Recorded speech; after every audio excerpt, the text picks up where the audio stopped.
My name is Weinberg, and I'm running the School of Design Thinking, the so-called D.school, which is a sister institution of the Stanford D.school in Germany, in Potsdam, at the Hasso-Plattner Institute since about 8 years now.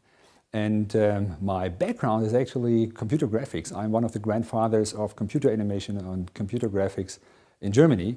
I did these kind of things about 25 years ago, and I used to teach for about 13 years as a professor for computer graphics, computer animation. And then I moved over to the School of Design Thinking. We have done more than 100 projects now with our students, and we have accompanied also industry projects. We have done projects in any field. So from the very beginning, I try to find out where does design thinking not work.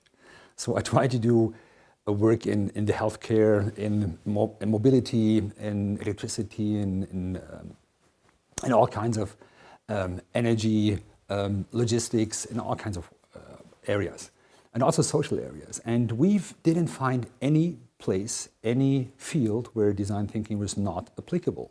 And we're still searching, but I'm pretty sure we will not find some. And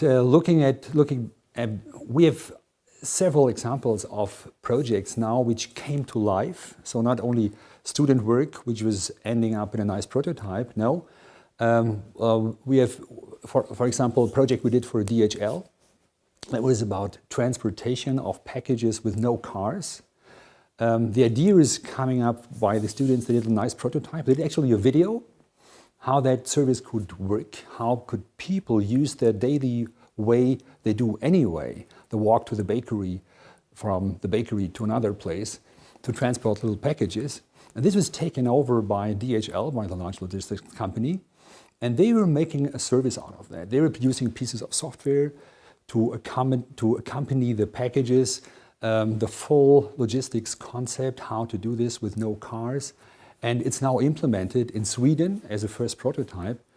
And actually the students who were running that project, they started a company. They started a company, an agency. They're now providing design thinking services, design thinking agents work. And they're doing this since years now, very successfully.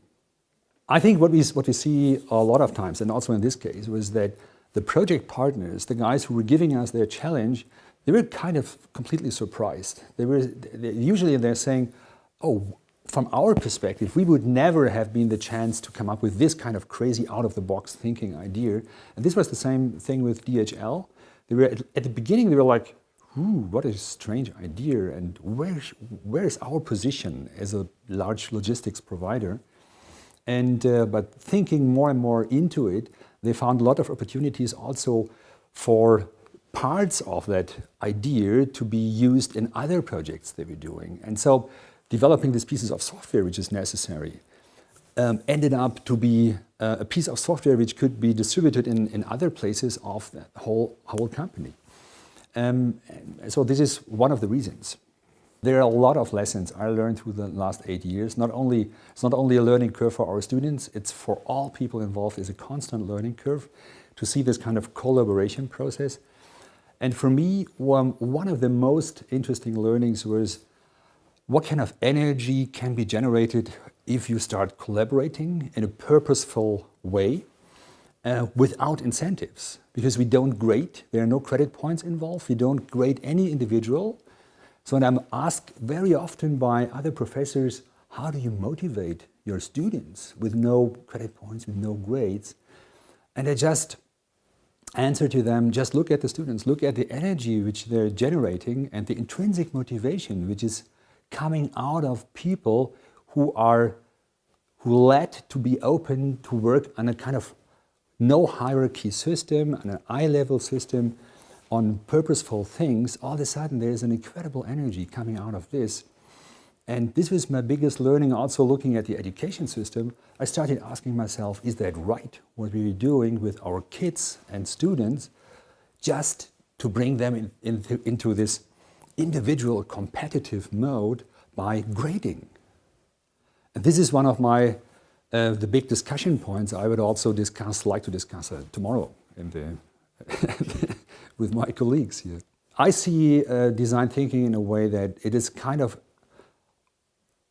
an answer to the big questions large corporations and institutions are facing right now with the incredible pressure to change. We see a kind of exponential change right now. There are a lot of transformation processes. Large corporations have to change completely their business model, and they're looking desperately for ways how to do this. And design thinking, with the focus on the place, the process, and the people, and collaboration, creative process, activating the full brain power, and using a certain space also, is offering a new kind of culture. And this is what I see in the German industry, for example. A lot of companies are just jumping on this and trying to incorporate it in their normal procedures and to build up design thinking spaces and set up design thinking processes and building up design thinking teams and setting up coaching processes. And I see a big impact now, and through the next years, I see a lot of potential for design thinking to constantly grow.